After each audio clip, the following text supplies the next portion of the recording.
हिंदुओं के व्यावसायिक प्रतिष्ठानों पर जिस तरह से सुनियोजित हमले इस्लामिक कट्टरपंथी ताकतें बांग्लादेश में कर रही हैं, ये बहुत ही शर्मनाक और खतरनाक है। भारत को चौकन्ना रहना पड़ेगा और पूरी ताकत के साथ अपने अल्पसंख्यक हिंदू भाइयों के साथ पूरे देश को खड़ा होना पड़ेगा। किसी भी तरह से कोई बड़ी दुर्घटना ना हो, इसके लिए कूटनैतिक तौर पर, राजनीतिक तौर पर भारत को प्रयास करने पड़ेंगे। भारत का पक्ष और विपक्ष एक साथ इस मुद्दे पर खड़ा हुआ है और किसी भी हम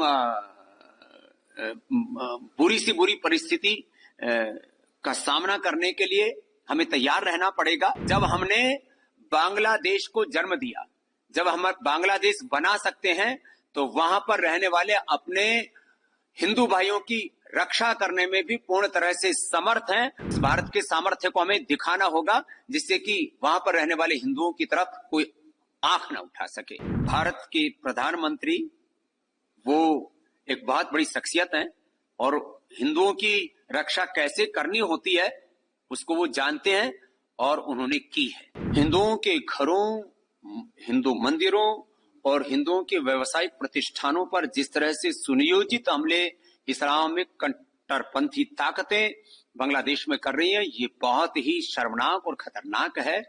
और मुझे तो आशंका है आगे वहां पर जो हमारे अल्पसंख्यक हिंदू भाई हैं, उनकी माँ बहन बेटियों की इज्जत आबरू पर बात ना आ जाए।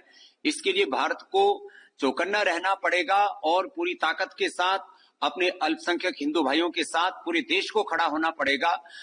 किसी भी तरह से कोई बड़ी दुर्घटना ना हो, इसके लिए कूटनैतिक तौर पर, राजनीतिक तौर पर भारत को प्रयास करने पड़ेंगे। और मैं आश्वस्त हूं कि इस समय भारत के प्रधानमंत्री जो बहुत ही तेजस्वी हैं, यशस्वी हैं और पूरा हिंदुस्तान उनके साथ खड़ा हुआ है। पहली मर्तबा मैं देख रहा हूं बहुत वर्षों के बाद, करीब 2-3 दशकों के बाद, कि भारत का पक्ष और विपक्ष एक साथ इस मुद्दे पर खड़ा हुआ है और किसी भी हम बुरी से बुरी परिस्थिति का सामना करने के लिए हमें तैयार रहना पड़ेगा और जरूरत पड़ने पर भारत को हस्तक्षेप भी यदि करना पड़े तो भी। जब हमने बांग्लादेश को जन्म दिया, जब हम बांग्लादेश बना सकते हैं, तो वहां पर रहने वाले अपने हिंदू भाइयों की रक्षा करने में भी पूर्ण तरह से समर्थ हैं और इस भारत के सामर्थ्य को हमें दिखाना होगा, जिससे कि वहां पर रहने वाले हिंदुओं की तरफ कोई आंख न उठा सके। और दुर्भाग्यपूर्ण तो यह है कि जिस तरह की दुर्घटना और जिस तरह का विद्रोह, बगावत बांग्लादेश में, ऐसे ही बगावत हिंदुस्तान में हो जाए। ऐसे कुछ राजनीतिक लोग, कुछ ऐसे सोशल टेररिस्ट, कुछ रिलीजियस टेररिस्ट, कुछ ऐसे यूट्यूबर्स मंसूबे पाले बैठे हैं कि भारत में भी जाति के नाम पर, आरक्षण के नाम पर, संविधान के नाम पर वर्ग भेद और अलग अलग मजहबी उन्माद ऐसे पैदा कर दिए जाए कि भारत की एकता, अखंडता और समृद्धता खतरे में पड़ जाए और बांग्लादेश जैसी एक बगावत की स्थिति हिंदुस्तान में पैदा हो जाए। ऐसे जो मंसूबे पाल करके बैठे हैं, ऐसे जो लोग वीडियो अपलोड कर रहे हैं और देश के सड़कों से लेकर के संसद तक में जो इस तरह के विघटनकारी, जो कुत्सित प्रयास कर रहे हैं, उन लोगों को हमें सख्ती के साथ रोकना पड़ेगा। पूरी दुनिया में जैसे यहूदी लोगों पर कोई अंगुली नहीं उठा सकता, क्योंकि पूरी दुनिया के यहूदी एक है, ताकतवर है।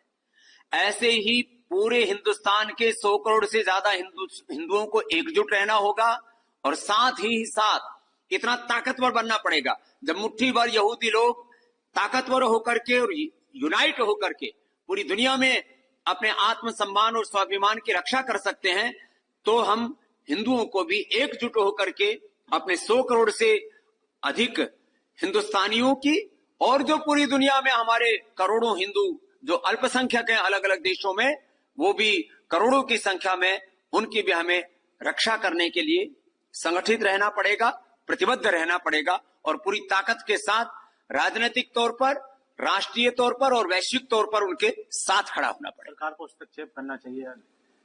सरकार को यदि जरूरत होगी तो हस्तक्षेप भी करेगी, क्योंकि भारत के प्रधानमंत्री वो एक बहुत बड़ी शख्सियत हैं और हिंदुओं की रक्षा कैसे करनी होती है उसको वो जानते हैं और उन्होंने की है।